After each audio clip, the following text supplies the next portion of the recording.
Good morning. आप सबका स्वागत है अर्चना तुलिका आर्ट पे। आज ये दूसरी कहानी जातक कथा की आप सबके सामने मैं ला रही हूँ, जिसका नाम है बेसंतरा। बेसंतरा एक राजा थे। आप सबको पता है ना कि जातक कथा जो है महात्मा बुद्ध की जीवनी पे आधारित है। ये उन्होंने हर जन्म में जिस जिस जगह पे जन्म लिया और जो लोगों से साथ उन्होंने काम किया है, उसका ही इसमें वर्णन है। राजा वसंतरा बहुत ही दयावान, दयाशील, आदर्शवादी एक राजा थे। वो लोगों की प्रजा, उनके लिए जो लोग थे, प्रजा थे, वो उनके संतान की तरह थी। वो अपनी प्रजा का दुख नहीं देख सकते थे। एक बार ये बात सबको पता थी, तो हुआ एक बार ऐसा कि उस राज्य में अकाल पड़ गया, सूखा पड़ा। लोग परेशान हो गए। लोगों ने सोचा क्या करें। राजा ने ऐलान करवाया, आप में से जिसको भी जिस चीज़ की भी आवश्यकता है वो मेरे पास आ सकता है, मैं उसकी मदद करने को तैयार हूँ। ये सुन करके सारी प्रजा में एक खुशी की लहर दौड़ गई कि राजा वाकई में हम सबको अपनी संतान की तरह देखते हैं और समझते हैं। एक व्यक्ति गया राजा के पास, कहा, महाराज, मुझे ना बहुत तकलीफ है, मैं चाहता हूँ दूर देश जाऊँ और वहाँ जाके व्यापार करूँ। मुझे एक घोड़े की ज़रूरत है।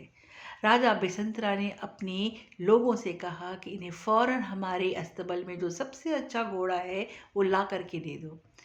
लोगों ने यही किया। जो दरबार के थे वो उस व्यक्ति को एक अच्छा घोड़ा ला करके दे दिए। दूसरा व्यक्ति से जब राजा ने पूछा कि आपको क्या चाहिए, तो राजा उस व्यक्ति ने कहा, महाराज, मुझे एक रथ चाहिए। राजा वसुंधरा ने कहा, ठीक है, आपको भी रथ मिल जाएगा। उसने फौरन अपने यहाँ जितने भी रथ थे उसमें से जो सबसे बढ़िया रथ था उसको दे दिया। फिर पूछा, आप इस रथ का करोगे क्या?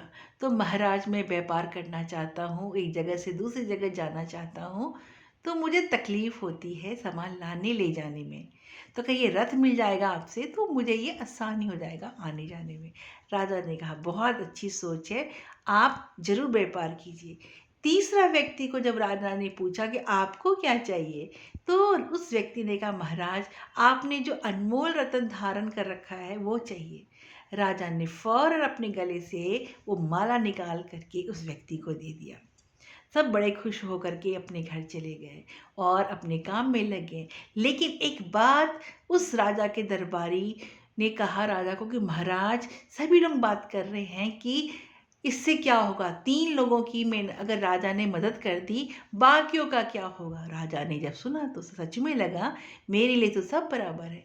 उसने ये कहा कि मैं अपना दान करना चाहता हूँ और जिसको भी मुझसे मदद चाहिए मैं करने को तैयार हूँ। मैं जिसके घर में भी जो काम है वो करने को तैयार हूँ, ये मैं अपना दान करना चाहता हूँ।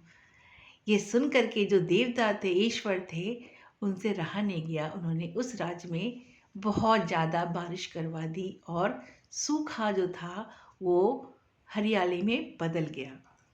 कहने का मतलब ये है कि जो राजा होता है सिर्फ राजा नहीं होता, शासक नहीं होता, वो एक पिता के समान होता है।